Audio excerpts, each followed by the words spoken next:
এই দৃশ্য কিনা শেষে আমাকে দেখতে হলো, তবু আমার খুব জানতে ইচ্ছে করছে বাচ্চারা হরি ভর্তি মোহর অলংকার সব ছড়াতে ছড়াতে যাচ্ছে কেন?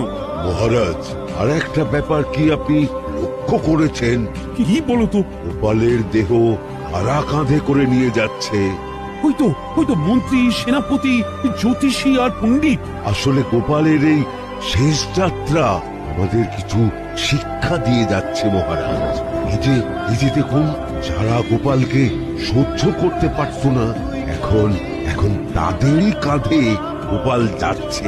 তার মানে শেষ পর্যন্ত কেউই কারোর শত্রু থাকে না, সবাই মান অভিমান করে কাঁধে কাঁধ মিলিয়ে পার করে দেয়।